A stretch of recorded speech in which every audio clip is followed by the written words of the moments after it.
Hi, everyone, and welcome back to The Creative Code. I'm your host, Charysse Tia Harper, director and producer with Explore the World. As you may know, I'm working on my feature documentary called Las Matadoras about 3 female bullfighters. So I am doing this limited series called The Creative Code during the month of October, where I speak to creatives to understand how they had used AI to help with their work. I did my first episode last week with Montgomery Scott, who is a novelist, I guess you would call him that, based in Los Angeles. He wrote his novel, Black Mirror Chronicles, which you can buy on Amazon for $3. He wrote it with the support of ChatGPT and Copilot. So I'm here today on episode 2 with Jagoda. She is a fashion photographer from Poland. So I'm going to have her speak more about how she has been using AI with her work. So let's bring her in. Jagoda, welcome. Hello, Cherise. How are you? I am doing wonderful today. How are you doing? I'm very good, very excited to chat a little bit more about AI and fashion photography. Yeah, I love it. I love it. Okay, so for starters, give us an understanding of what fashion photography is, as well as what AI you have used to help you with your work. Well, for starters, with the fashion photography, to describe it, it's essentially photography that markets products, be it beauty products like jewelry, cosmetics, or fashion, so clothing for brands that want to market themselves to a wider audience. And it's been interesting couple of years personally that I've been following obviously the market of fashion photography, but also the AI developments, which are interesting. Um some could potentially say, very scary, but also some genuinely embrace it and speak that there is a lot of potential and a lot of advantages to discover new areas of creating, mixing photography with the AI generated elements. So, for example, I think a lot of people will be aware that Adobe Photoshop, which is the main tool that you use for photography editing and color grading, but also manipulation, which has been happening for decades in this industry, has implemented AI as well. So you can potentially take a picture of a person and change the background to, from a field of cows, to put it this way, to Paris and the Eiffel Tower. And it will make it look very, very realistic. So that obviously is not something that we haven't done before, thanks to those tools like Adobe Photoshop. If you were quite proficient using it, you could do it yourself. It just took a long time, and it took, specific in-depth knowledge and experience of understanding the software, understanding the tools. Now it literally is as simple as just putting the photo in Adobe Photoshop and just telling it, hey, swap the background from this to the Eiffel Tower, and it will do it in like just seconds, honestly. But also, I think the key development that this hasn't been so much of a scary development, so to speak. I think what has been a bit scary, because it has the potential to take away from the jobs of fashion photography, which is not just me as a photographer. It's stylists, it's makeup artists, it's models, it's assistants, and studios themselves as well, because you have to book a studio to go and shoot in there. Those jobs can be taken away from us because of newer tools. And I'm sure any photographers out there will know Midjourney or DALI, for example, who sorry, these tools create images from scratch on their own, and they're very realistic. And this technology has been developed especially over the past year, and I'm seeing companies who produce tools that the brands themselves can use to create very realistic images and portraits of the product, be it, a shirt or a dress, and it looks very realistic. There are signs, if you zoom in close enough and you know what you're looking for and you're an experienced photographer, you will be able to tell, okay, this is manipulated, this isn't realistic, this isn't how this light would fall on this subject and how it would light it. But for the most part, if you're not into it and you don't know these things, if you're just a member of the public, you wouldn't know. You wouldn't probably care that much that it's generated by AI. But the companies are harnessing these tools and combining different tools together to create very, very realistic images that I personally having seen some of the finer work, I'm just amazed that that is actually a sort of fake image, which isn't, taken in real life with real people. And that's where things are headed right now, which again, some really are excited about embracing it. Others are asking the question, but what about us? What about the people who used to do this? Yes, it saves money, but at what cost? To humanity, so to speak, to society. What you provided such a thorough answer there, and thank you so much, because I want to break it down a bit. So okay, so let's put aside the fact that people may lose jobs. In terms of what AI can bring to the fashion photography industry, do you think it is good? And let me rephrase saying that technology, people say, makes our life easier. I mean, I can remember, oh gosh, maybe back in the day, I used to fill out an application by hand and then go to every place and turn in my resume or CV. And now I can just do it online. I mean, I remember my parents telling me that every Sunday they would get a paper and look through the newspaper for job openings. Now we don't do that. We have things like LinkedIn and Indeed to just give us jobs in one part. So technology, people would say, has been the greatest advancement of I guess humanity. But for the fashion photography world, do you think it's good for those who are utilizing this? Is it more of a cost savings, or is it more of let me save time? Well, I think it's a bit of both, if I'm honest. I think what you're asking, what you are in a way asking is this a positive development or a negative? I think as a technology, it can definitely speed up time and save costs, definitely. So I think there's a benefit to it. If you're a starting brand, if you've just decided, okay, I'm gonna launch my own brand, launch my own clothing line, and I don't have the money to invest in a fashion photographer who's really experienced. I don't have the money to book a studio, get models, get the stylists and makeup artists and the whole, group to produce some great work. Investing in those tools is gonna allow that brand or that person who wants to break into this area, into this market, to do it, to actually do it, to actually achieve it. And then, if you want to pivot essentially at some point from using just this technology to using teams who specialize in creating those images in real life, then I think that's doable and that's possible to do, and it would be a nice thing to try and achieve, I suppose, when you are starting. Um, as for the tools as well, I think there is a lot of benefit. Like I said, you can say, even if you are doing a photo shoot and something didn't work out, and normally you'd be spending hours trying to fix it, it's so much easier now to just take it, cut it out, and tell, say, Adobe Photoshop or any other tool to just fill that in so it matches the background, for example. Just little fixes as well.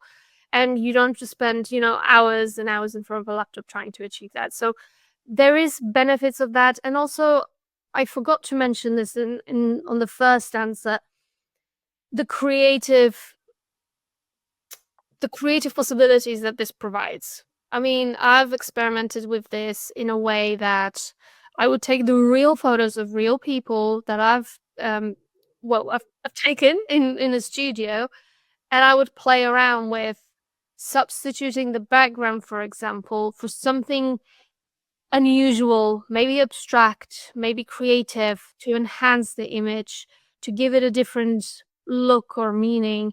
And that was it was an interesting journey, and it was quite it was quite the discovery because you wouldn't normally be able to really.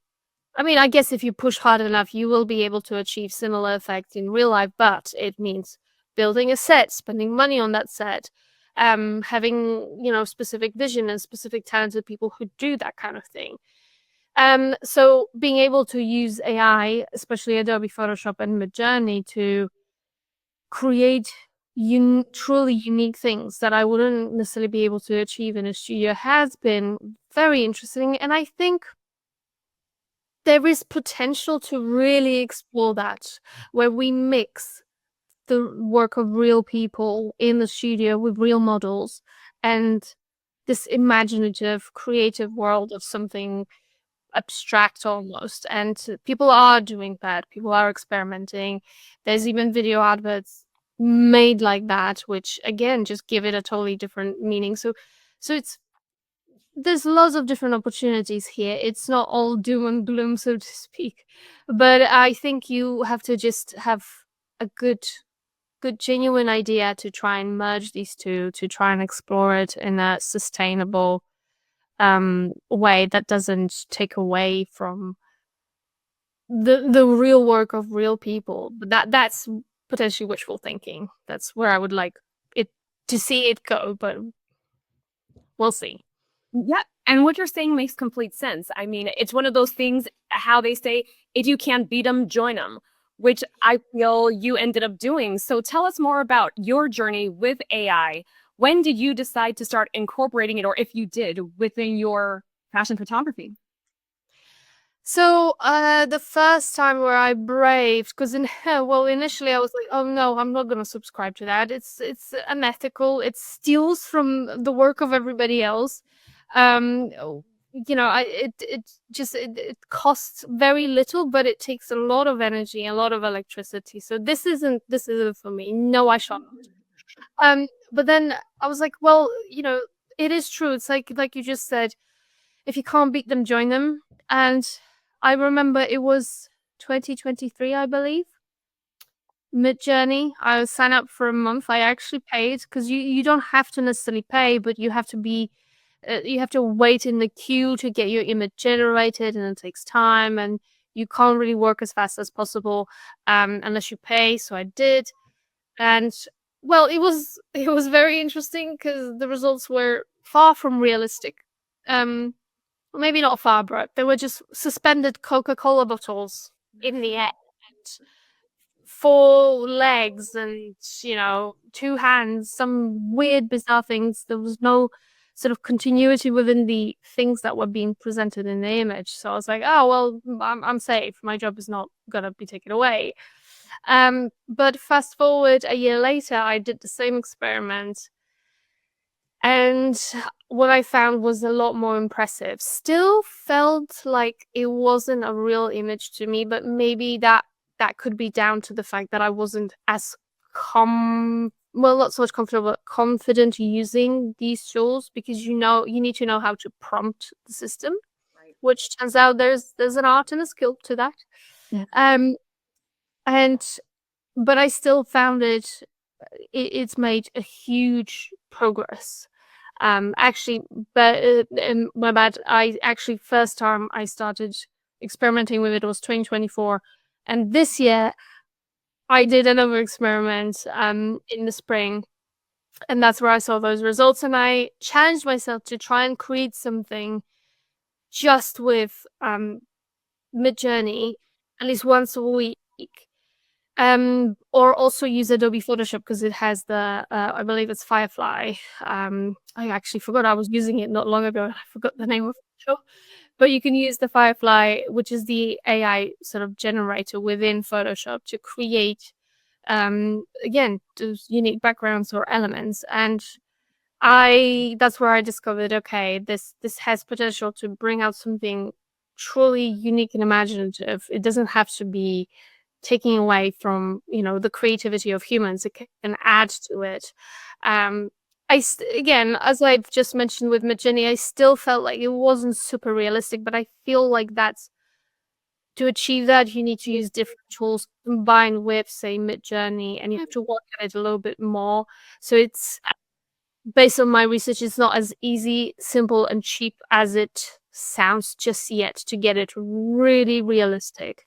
But it's definitely possible at this point. So does this mean you've had a positive experience with the AI with your photography? I think it challenged me to think more create, because I think there is when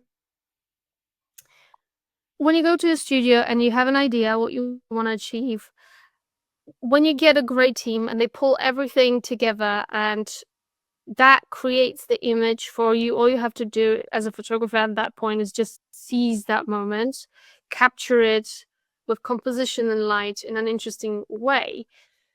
But I think what AI has allowed me to see is that you can still, after the image has been created, push it further and go a bit more inwards and honestly like change the look of the image to create something completely new. And then what I also did is I pushed it even further, where I took it out of the digital world, so to speak, printed it out and used paint and crayons to play with it. I'm Wow. not super artsy, so this wasn't really, it's not my jam, so to speak. But I was just curious to see, okay, what would that really look like in real life? And there is something there that we can almost, I would say, create art. I know that might be a bit controversial because, hey, it's AI generated, it's not human, like, I can't create art. But when you combine the real and then this sort of AI and then like, the real again, like, Mhm. there's a mix of everything here. So what does that create? Uh-huh. That's where it's led me. And I forget your question, but yes. And their question was if you had a positive experience with AI. I would say personally yes, but because I put I would say I put guardrails on that process for myself. So I didn't well, there were a few images that I created just purely with AI, but that didn't really, I think, didn't really speak to me as much as taking my image and maybe readjusting the background or adding some um digitally created, imaginative elements to it and elevating or creating something a bit different to just what we did in the studio with real things. So it was positive, it was interesting, definitely. And I think there is potential to, use it as a way to create art, something new, something different, but that doesn't exist only in the digital world and it doesn't have to come from that. So again, you can start with the studio, start with real people, keep elevating it and keep pushing it to just get something completely different and unique. So, but question is, as a fashion photographer, do brands want that? Are they interested in that? So far, I don't think I've seen some who try to embrace that slowly, that kind of thing, where they do take a real photo but apply a layer of something that may have been generated by AI or a graphic design on top of the image. But it's still very rare, so I'm not sure if brands will embrace that. But as an artist, I want to say Bob's your uncle, just go crazy, you know. So Okay, so it's interesting. My first episode was with, I mentioned Montgomery Scott, and he had the same answer as you, more or less. You have to still retain your creativity and utilize AI to blend it with your work. So it's not about giving up what you have, but finding a way to make AI complement what you needed to do. yes, I think that's the way forward because, like I said, brands, Mango, one of the biggest brands to have openly started uh generating images, commercial images, published on billboards and in just all over their websites, with AI. They're embracing it. They're making it look very real. But again, it's not combining things, not combining elements yet. Like I said, it's very small percentage of brands that are interested in that.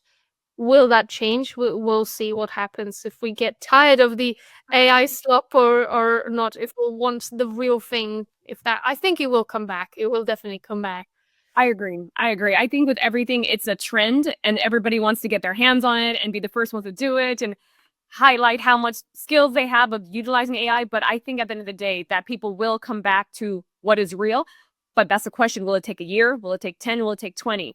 But I do believe there will be that need for real, tangible creativity 100% by the individual. And speaking of that, what advice would you give to upcoming fashion photographers who are interested in AI but might be a bit scared? What advice would you give them? Because this whole show is to talk about how creatives can save money and time by using AI. I know, as you said, as a fashion photographer, you have to get the makeup artist, rent the studio, get the item. With AI, you don't initially have to spend all those costs. Yeah, so what advice would you give to an upcoming fashion photographer? I would say definitely learn what's happening in the market. Be aware, because as much as I totally agree with you, I think it is a bit of a trend and a fad, and brands are jumping on it, and who gets there first and who cuts the costs first. There's definitely a big thing about that, but I would say don't diss it just because, oh, it's unethical and it's fake and what have you, because unfortunately it is here. It's not going away. We're not gonna go back. And I kind of feel a bit annoyed with myself because I hear it everywhere, and I used to be like, oh, for goodness sake, no, I don't agree to it. But it is the truth, unfortunately. It's like the internet. It showed up here and it's changed everything. And that's how we've got AI. So I would say experiment with it, learn, keep an eye out on what's happening, because if not to use it, to just be aware of what the brands are looking for in terms of, okay, are they willing to experiment with something unique and bring out something a bit more imaginative than just the standard photo, standard portrait of a model in a studio. How can you elevate something, do something unique to stand out from the crowd? That's more the case, than being like, you don't want to use it because it's got issues right around it, around the technology. I think it just, if you're able to merge it in a really successful commercial way, then that's, hats off to you. I think you will have something really unique, but it won't be easy based on what I'm seeing. People are always interested in cutting costs, and this is the time where it's gonna be hard. Outside of the whole AI changes that are happening, it is hard. It's hard time to enter fashion photography. So that's why keep an eye out, seeing what the brands are using, how are they pivoting, what can you do to somehow either approach them in a unique way, show up in a different way, so they're hopefully interested in you. But bear in mind that people don't like taking risks and experimenting too often. A lot of the time, we like to follow and have what the other person's having because they're having success with it. So there's a lot of things to go into here, but I think you don't necessarily have to really use it and embrace it fully, but just familiarize yourself, learn how to use those tools. And they're part of like Adobe Lightroom and Photoshop. They're part of it. And they make your life so much easier, and it will be silly not to use them. And they're so built, so sort of woven into the structure of these pieces of software that it's just natural. It is easy. It helps so much. Why wouldn't you use it, even if it's just a real photo of a real person? So it's kind of, whether you like it or not, it's here already. The technology is here already. It's how you use it. What do you do with it? Do you use it to your advantage, or do you miss the train? But also, I think it's time to also maybe go back to basics and experiment with black and white cameras. Film, do something unique there. Do something that not anyone, no one else is doing. And how do you market that? Maybe again, go back to like, I don't know, sending out newsletters or something that are actually, physical items That's slightly off topic, but I think it just helps you staying informed, helps you know what's happening, what the brands are looking for, what they're doing, and if the fad is fading eventually, hopefully. Right. And then I like what you said that you're saying sometimes do something outside of the box. So if everyone's doing AI, maybe do something different that a brand will remember you by doing the black and white photo and mailing it to them, actually putting a stamp and sending it through the post.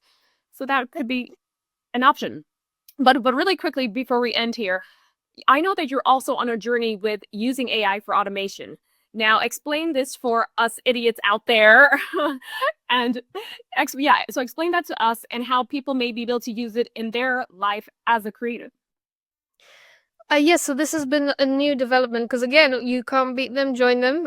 But also, I was like, well, I mean, maybe I am missing out on some stuff because it just feels like some of these things could really be automated and I could really use that help. So I just started learning about these systems, and they're not super complicated, but they're not easy either. But the information is freely available online, so anyone can really use that to inform themselves on how to help. Just simple things like, for example, if you have a website and there's a form on the website and you want a system that will qualify that, whoever comes through that door, so to speak, to qualify that piece of information, whether it's worth following up super quickly, maybe calling the client who's asking about your services, or just sending them an email explaining a little bit more, and that happens automatically. You don't actually have to sit through and through all those emails and respond bit by bit. There can be things that could, I don't know, maybe add your invoices to a sheet, a Google sheet, and just keep it, extract some information that you need for tax returns, so that instead of having to pile for all the documents later, you have it as it comes through. So not super easy to build, but I think once you get the idea of, okay, this is what it looks like, these are the systems that help you build those systems, those tools actually, it really is helpful, and it can save you time just doing the stuff that nobody really wants to do. Or help you if you have loads of people emailing or asking about your services. You can have a system that will allow you to pinpoint, okay, this is a really good lead, I need to jump on it now.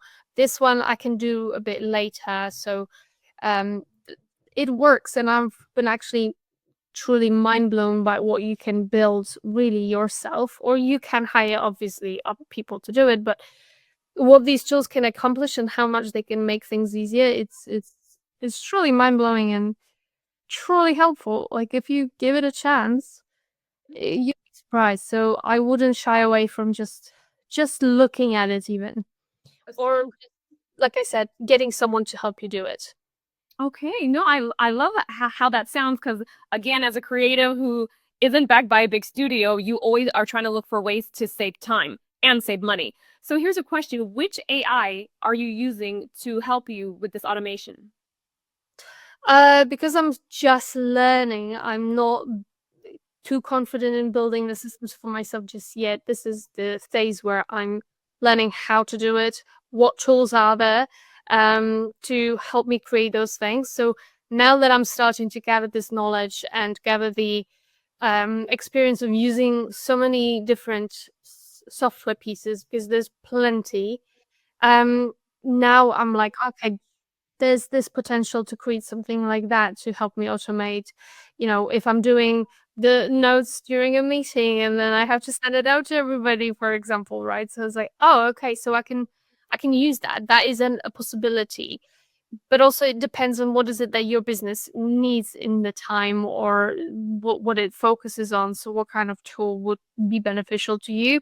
So personally, I've not created anything for my business just yet, but now I'm understanding more about it. I can see possibilities and build those systems, start building those systems, start experimenting with something that's custom built rather than following a course online and just executing something that I would never need to use for my business, but I'm learning about the possibilities that are available.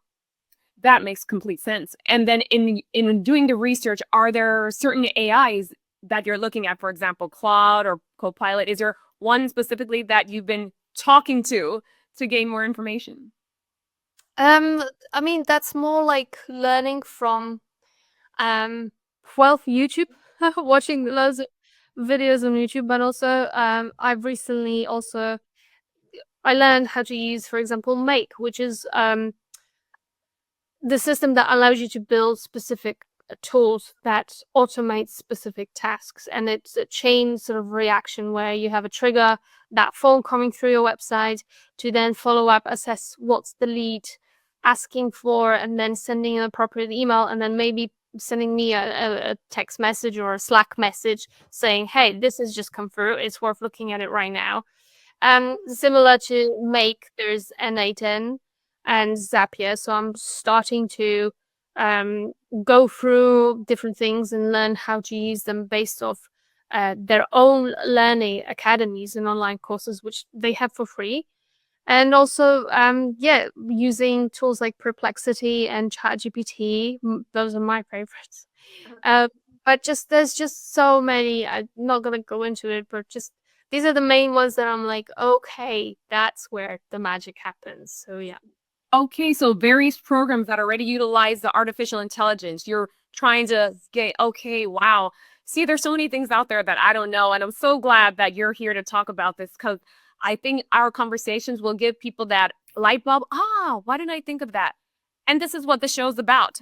So to finish it up here, any final words about fashion photography or automation, anything you feel can help creatives? And I don't want people to think that I'm saying, ignore about people's jobs because as a creative myself, the last thing I want to do is be unemployed. This is more of a understanding of artificial intelligence. It is here, and I think we agree, you, myself, Montgomery Scott from last week, that you have to embrace it a bit. So yeah, any final thoughts on fashion photography or automation? I totally agree. I think you do have to embrace it. Because it's like the internet, it's like the computer, it's not going anywhere. I think it's important to make sure that again you have those guardrails that protect you from going into some deep dark places potentially because it's addictive. But I think learn more, keep in touch with it, learn more about it. It can be used to an insane amount of benefits to your business, to your creativity still, but just make sure that you always keep the sort of human soul and your own sparkle, so to speak, within whatever it is that you're creating or doing. And I personally think that it's as much as we're in for a really rough ride, I think things will turn around where we will really appreciate things that are made by humans for humans, and this AI slop will get to a point where it's like, okay, I'm done. Whether that's us getting out of the internet world and going out there and doing things in the real world mode, like we used to do, or just again cherishing that this book was written by a human person, this photo was taken by a human, um, well, just a human or a human person. But this film was made by a bunch of people who were really passionate about the process, and so I think it will eventually make a circle back to, okay, humans first, please, but it's gonna take a minute to get this, so you might as well just take advantage of it. And again, like embracing computer, it's an incredible tool that made everything much easier. So, but you still have to be mindful of how you use it, how often spend, your how much time you spend with it, and just be mindful. Okay, there's the real world out there. There's fresh air. And there's other people. Let's go and embrace that as well. I love that. I love that. Thank you so much, Jagoda, for your time. Everyone, remember, I am Charysse Tia Harper here with the Creative Code. It is a limited series for October. So we have 2 episodes down, 2 more to go. So yeah, keep posted with everything happening. And I need to go learn some AI automation myself because what you said is very useful and I could immediately see how it could help me on my side. I hope so. I hope so. All right, cool. Thanks, Jagoda. Thanks, everyone. See you next time. Bye.